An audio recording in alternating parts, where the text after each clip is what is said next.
My name is Preeti Tatia from PTA Designs Private Limited, Bhopal.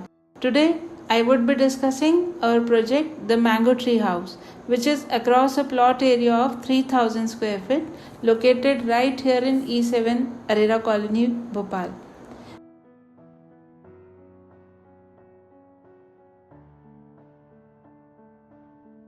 The Mango Tree House is a project that is really close to our hearts and taught us many things while designing and executing it. The client belongs to a humble background and is into hotel industry of Bhopal from past many decades. They approached us with an idea to create a home that is really minimal and with basic requirements, that is well ventilated with lots of natural light and air.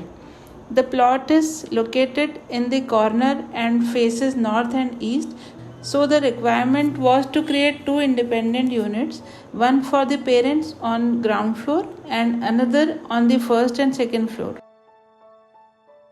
The ground floor unit consists of two bedrooms along with kitchen, dining, living and utilities.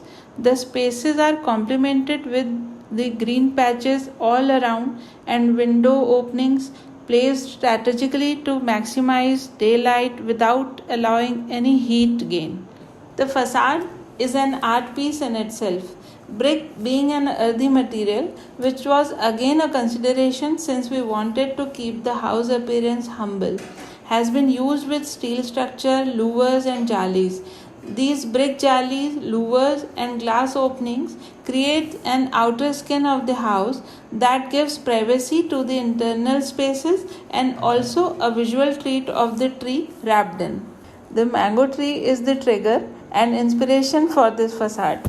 Keeping the tree alive was the utmost important aspect throughout this project. So we really wanted the sun to come in, let the tree breathe and precipitate.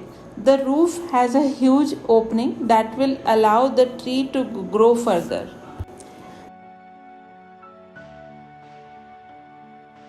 Since the client was really keen on minimalism, we tried to keep it as simple and basic as possible.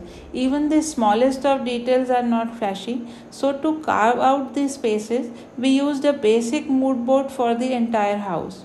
A color palette of fawn and greys has been used all throughout the interiors, with just few walls done in exposed white brick to add a subtle contrast. The woods are kept in its natural feel and texture across the dining, living and bedrooms as well. The flooring option was not chosen from the conventional tiles or marble. We explored various natural stones to keep the harmony of an earthy character intact. The challenges that we faced during this project was the existing mango tree on the site. We as architects and interior designers really want to be very sensitive towards the site and the environment, and hence we wanted to save it along with the client, which really helped us to design the residence including the tree. For connectivity between the floors, we wanted to have an independent staircase. Placing it externally was the best possible option. With few experiments and discussions, we decided to wrap it around the tree itself. Since the tree was full grown and in its natural shape, we designed a steel staircase which was easier to do due to the tree's alignment and would have not been possible to be done in RCC structure. This literally created a space in itself with a beautiful feeling of stairs enveloping a tree, and you climb it as you travel between the floors.